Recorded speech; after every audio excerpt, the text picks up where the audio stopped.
தமிழ்நாட்டில் வேலூர் மாவட்டத்தின் தலைநகரமான வேலூரில் அமைந்துள்ள இந்த கோயில் தான் சிவன் கோயிலுங்க. அதாவது ஜலகண்டேஸ்வரர் கோயில்.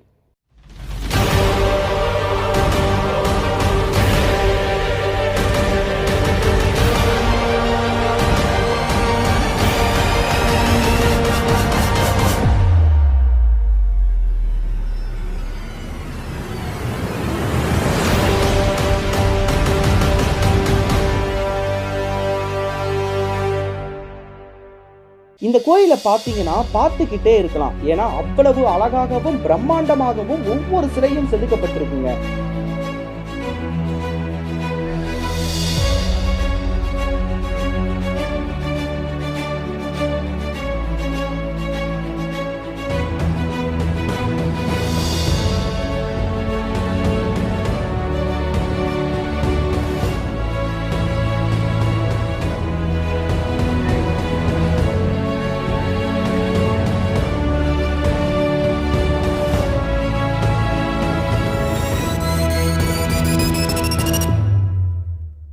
இந்த கோயிலை நம்ம ரெண்டு பகுதியாக பிரிச்சுக்கலாம்.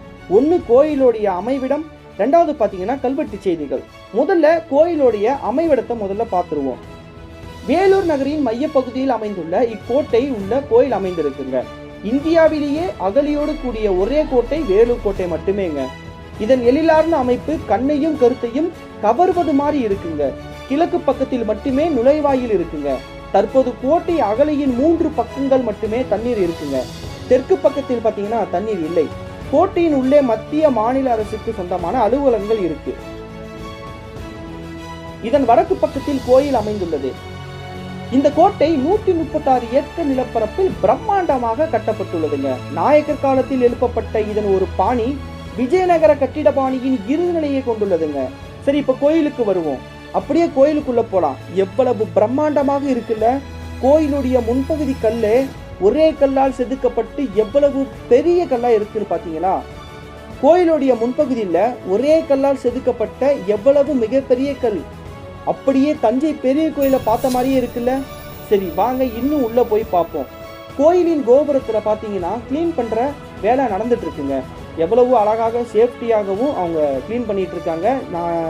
எனக்கு தெரிஞ்சு நான் நிறைய கோயிலுக்கு போயிருக்கேன். ஆனால் முதல்ல இந்த ராஜகோபுரத்தில் க்ளீன் பண்ணுற வேலை நம்ம இன்னைக்கு தான் பார்க்க ஒரு வாய்ப்பு கிடைச்சிது. அதுக்கோசம் கடவுளுக்கு நன்றி சொல்லிக்கிறேன். சரி, இந்த கோயில் தெற்கு நோக்கி உள்ள 7 நிலைகளை கொண்ட ராஜகோபுரம் அமைந்துள்ளதுங்க. கோபுரம் பிரம்மாண்டமாகவும் பிரமாதமாகவும் அமைந்திருக்குங்க. அதன் கம்பீரத்தை ரசித்து கொண்டே உள்ளே நுழைந்தா வலதுபுறத்தில் குளமும் இடதுபுறத்தில் கல்யாண மண்டபமும் உள்ளதுங்க. கல்யாண மண்டப தூண்களையும் கோயிலின் மற்ற தூண்களையும் கண்ணை கவர்வது மாதிரி இருக்குங்க. ஆன்மீக சிற்பங்களும் செதுக்கப்பட்டிருக்குங்க. ஒவ்வொரு சிலையும் பாருங்க எவ்வளவு அழகாக இருக்குல்ல. எவ்வளவு அழகாக அந்த காலத்தில் பார்த்தீங்கன்னா அழகா நம்மளுக்கு செதுக்கப்பட்டிருக்கு. அந்த சிலையை தான் நீங்கள் பார்த்துட்டு இருக்கீங்க. கோயிலின் வெளிப்பிரகாரத்திலும் உள்பிரகாரத்திலும் கோயில் சுவர்களை ஒட்டி 6 அடி அகலத்திற்கு அழகிய வேலைப்பாடுகள் கொண்ட தூணைகளை கட்டப்பட்டு மண்டபமும் முழு நீளத்திற்கு அமைந்திருக்குங்க. கோயிலின் வடமேற்கில் வசந்த மண்டபத்தையும் அதை ஒட்டி கிணற்றையும், வடகிழக்கில் வெளிப்பிரகார யாகசாலையும், அடுத்து தென்கிழக்கில் உற்சவ மண்டபத்தையும் வெளிப்பிரகார மடப்பள்ளியும் காணலாமுங்க. உள்ளே நுழையும் போது வலம்புரி விநாயகர் அமர்ந்திருப்பதை காணலாம். வலம்புரி விநாயகரை தரிசித்து மேலே சென்றால் கோயிலின் நிர்வாகம் அலுவலகம் உள்ளதுங்க. இதனைத் தொடர்ந்து உட்பிரகார மடப்பள்ளி இருக்குங்க. அம்பாள் சன்னதியின் எதிரே 1989ஆம் ஆண்டு மயிலை குருஜி அவர்களால் துவக்கி வைக்கப்பட்ட நவசக்தி ஜோதி என்னும் நட்லா விளக்குகள் அமைந்திருக்குங்க. அம்மன் சன்னதியை சுற்றி கோடி தீபம் என்ற இலக்கை நோக்கி தீபங்கள் ஏற்றப்படுகின்றன.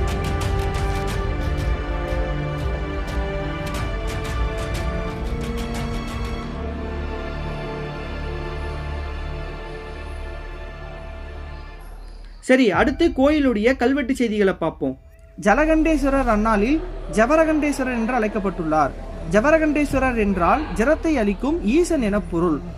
ஜவரகண்டேஸ்வரர் என்பது பின்னாளில் மருவி ஜலகண்டேஸ்வரர் என பெயர் மாறியது. ஒவ்வொரு சிலையும் ஒவ்வொரு செய்திகள் பார்த்தீங்கன்னா நமக்கு சொல்லுது. இதில் இன்னொரு விஷயம் என்னன்னு கேட்டிங்கன்னா, இந்த கல்யாண மண்டபத்தில் இருக்கிற ஒவ்வொரு தூண்களும் அழகாக பார்த்தீங்கன்னா ஒரே நேர்வரிசையில் அழகாக அந்த காலத்தில் பார்த்தீங்கன்னா கட்டப்பட்டிருக்கு. எந்த ஒரு தொழில்நுட்பம் இல்லாத அந்த காலத்திலேயே இவ்வளோ அழகாக அவங்க கட்டப்பட்டிருக்காங்க. அது மட்டும் இல்லாமல் இங்கே வேலூர் மாவட்டத்தில் இருந்தும் நிறைய பேர் பார்த்திங்கன்னா அந்த கோயிலை விசிட் பண்ணிகிட்டு இருக்காங்க. வெளி மாவட்டத்திலேருந்து நிறைய பேர் வராங்க. ஸோ இந்த கோயில் பார்த்திங்கன்னா நீங்கள் நிறைய பேர் வரணும். அது மட்டும் இல்லாமல் இந்த கோயிலை விட்டு போகிறதுக்கு எனக்கு மனசே இல்லைங்க. ஏன்னா இந்த உள்ளே இருக்கிற ஈசனும் இந்த கோயிலும் பார்த்திங்கன்னா எனக்கு விட்டு போக மனசே இல்லை. இந்த கோபுரத்தையே பார்த்திங்கன்னா கிட்டத்தட்ட நான் 4-5 ஓடி சுற்றி வந்துட்டேன். ஸோ அடுத்த வீடியோவில் வந்து நான் உங்களுக்கு சந்திக்கிறேன் கைஸ். அது வரைக்கும் எல்லாம் சேஃபாக இருங்க, பார்த்துருங்க, பத்திரமா இருங்க. ஏன் நிறைய பேர் வீடியோ வரல நிறைய பேர் கேட்டிருப்பீங்க. அதுக்கு என்ன ரீசன் கேட்டிங்கன்னா, எனக்கு கொஞ்சம் பர்சனலாக நிறைய பிரச்சனை இருந்தது. இப்போ எல்லாம் ஓகே, எல்லாம் முடிஞ்சிச்சு. ஸோ அதனால தான் பார்த்தீங்கன்னா என்னால் வீடியோ சரியாக போட முடியல. இதுக்கப்புறம் உங்களுக்கு அடுத்தடுத்து வீடியோ கண்டிப்பாக வரும். லவ் யூ கைஸ், எல்லாம் சேஃபாக இருங்க. அடுத்த வீடியோவில் வந்து சந்திக்கிறேன். பாய்.